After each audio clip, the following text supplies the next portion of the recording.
कैसे हो आप लोग।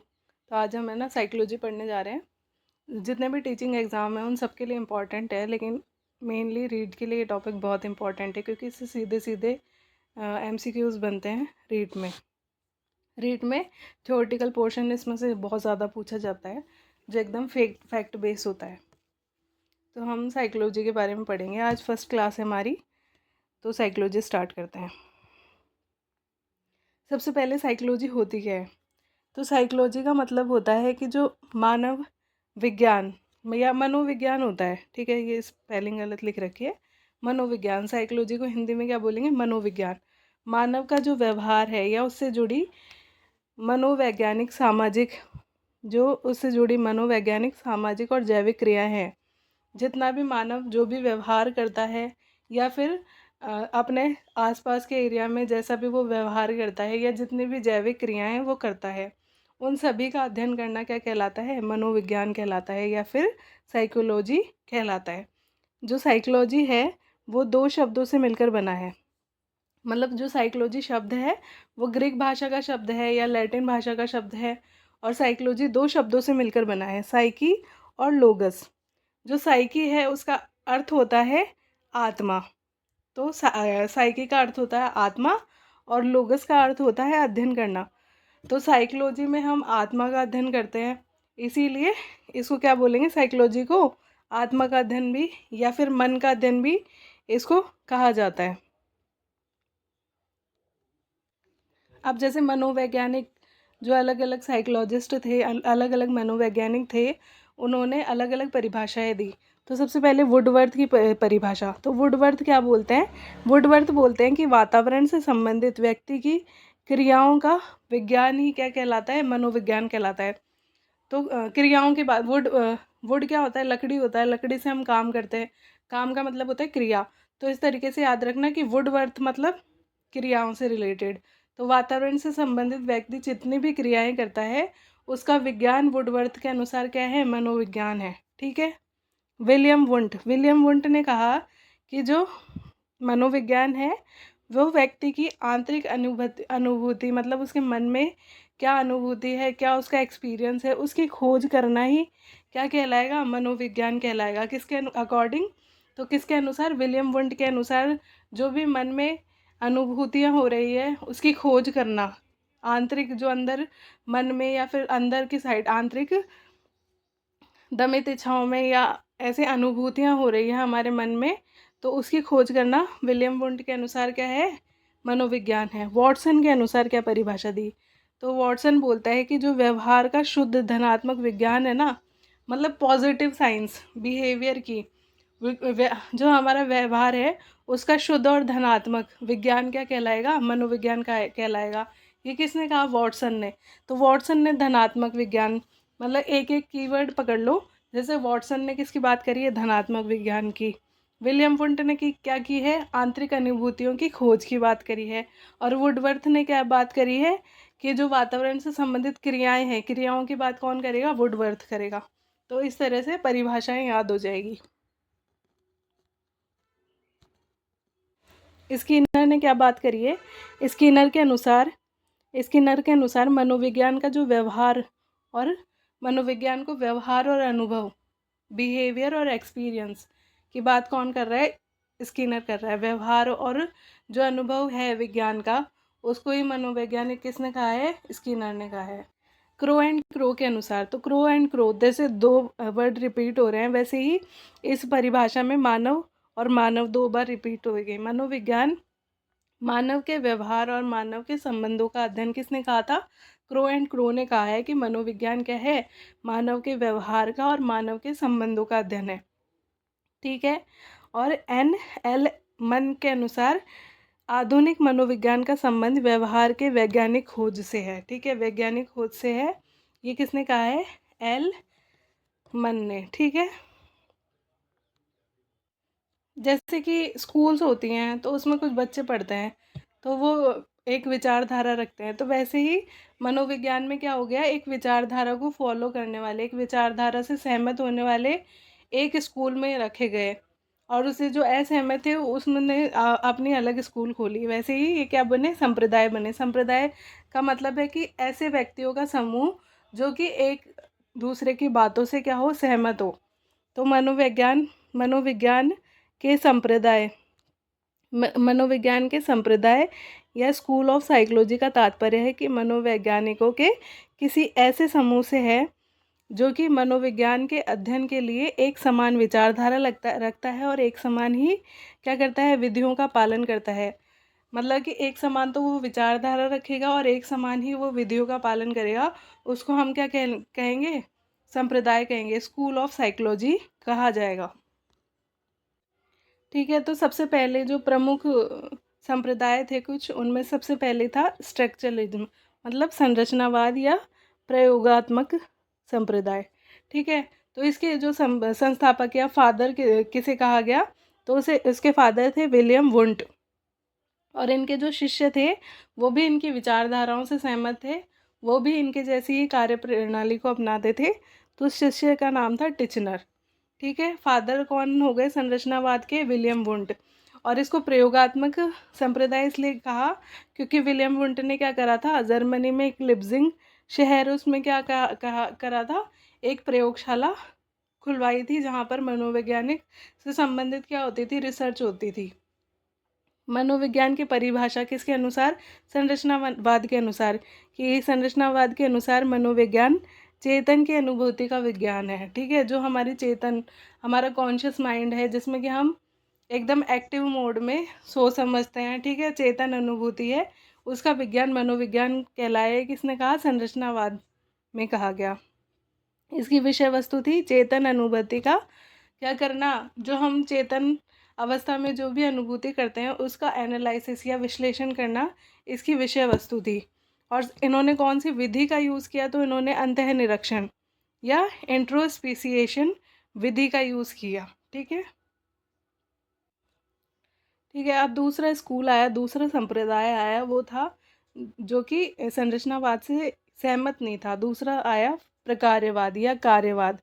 ठीक है, इन्होंने बोला इनका जो प्रकार्यवाद या कार्यवाद संप्रदाय, फंक्शनलिज्म संप्रदाय था, स्कूल था फंक्शनलिज्म, उसका संस्थापक या फादर ऑफ प्रकार्यवाद फंक्शनलिज्म कौन था, तो वो था विलियम जेम्स। इससे सीधे सीधे क्वेश्चन पूछे जाते हैं कि संप्रदाय कौन से ये जो मनोवैज्ञानिक हैं वो कौन से उससे संप्रदाय से संबंधित है।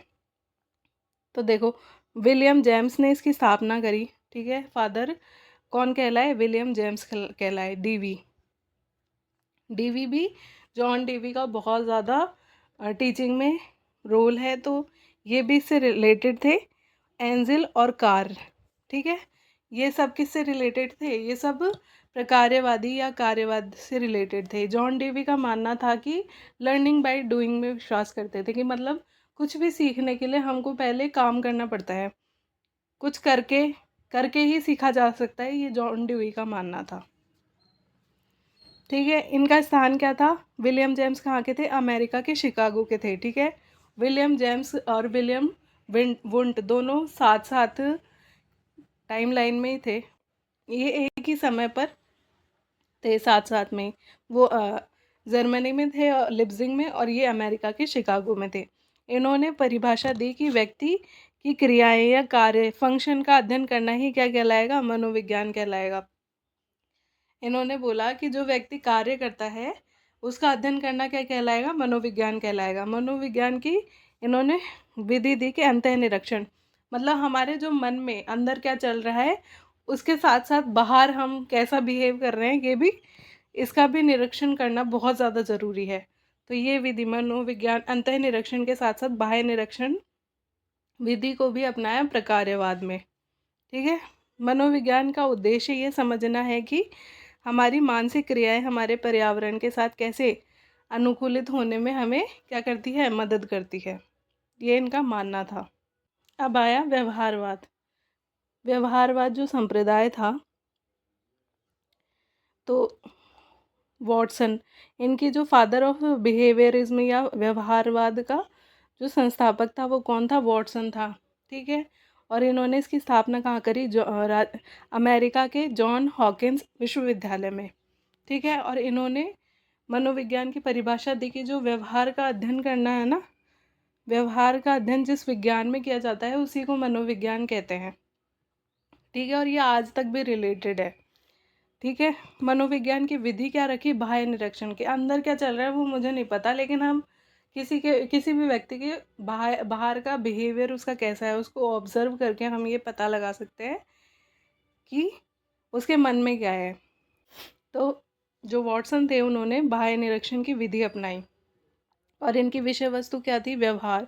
इन्होंने व्यवहार को बहुत इम्पॉर्टेंट दिया, जो व्यक्ति दूसरों के सामने करता है बिहेवियर, व्यवहार, ठीक है, उसको बहुत ज़्यादा इम्पोर्टेंस माना।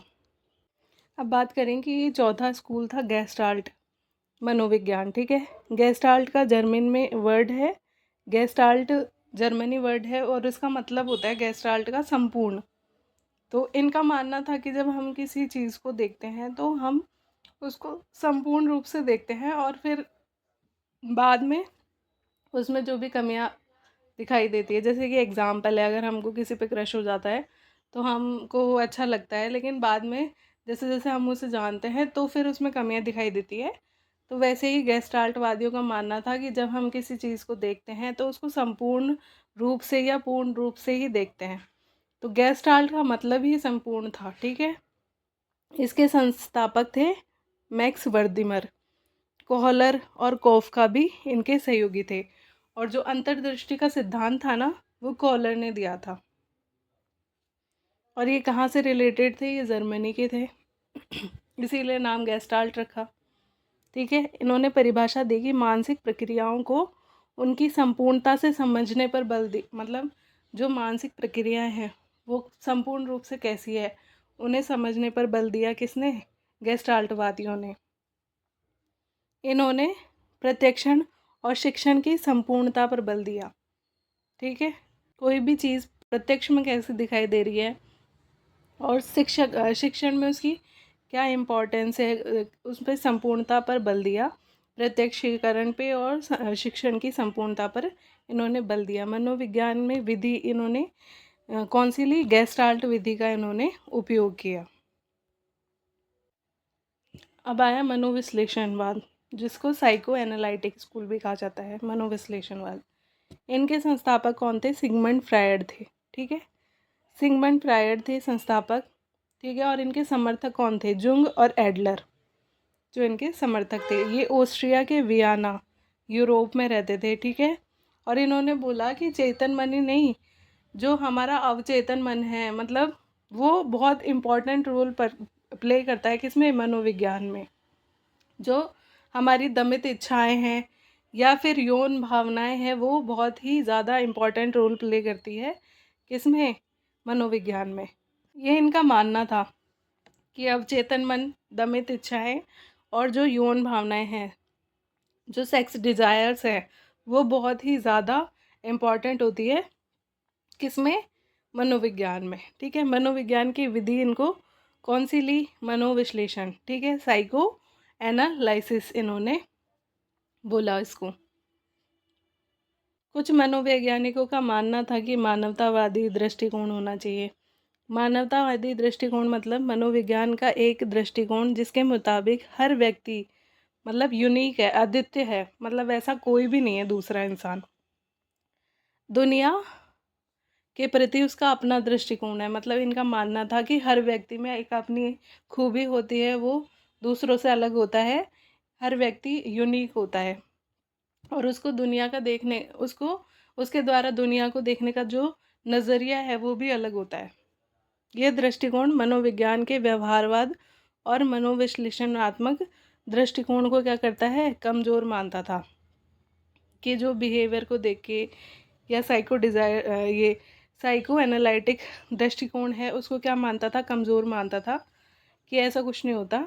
उनके अनुसार व्यक्ति के पूरे व्यक्तित्व पर ध्यान केंद्रित करना चाहिए, किसी एक चीज़ पर ध्यान केंद्रित नहीं करना चाहिए।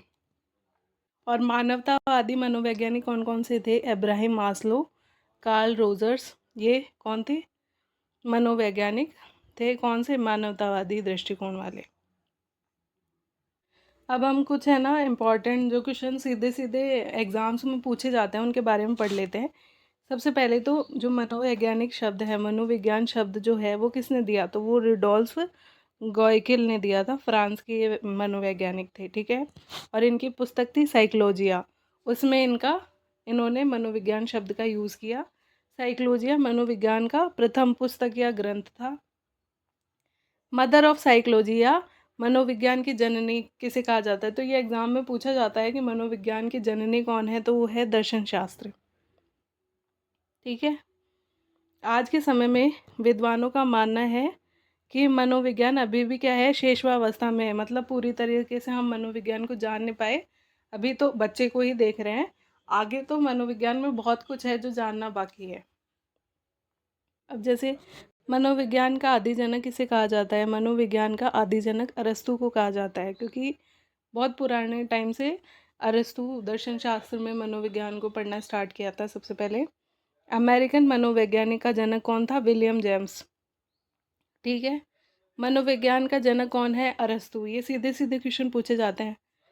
प्रयोगात्मक मनोविज्ञान का जनक, तो प्रयोगात्मक मनोविज्ञान का जनक विलियम वुंड था। उन्होंने लिप्जिंग में, ठीक है, वो खुलवाई थी प्रयोगशाला।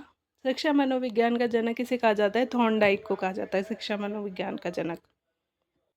और किशोरों के मनोविज्ञान का जनक, किशोर मनोविज्ञान का जनक किसे कहा जाता है, स्टेनले हॉल को कहा जाता है, क्योंकि जो स्टेनले हॉल थे उन्होंने ही जो एडोलेसेंस थी, किशोर अवस्था थी, उसके बारे में सबसे ज़्यादा स्टडी करी और सबसे ज़्यादा सिद्धांत दिए, और उन्होंने ही बताया कि ये तूफान की अवस्था है, ठीक है।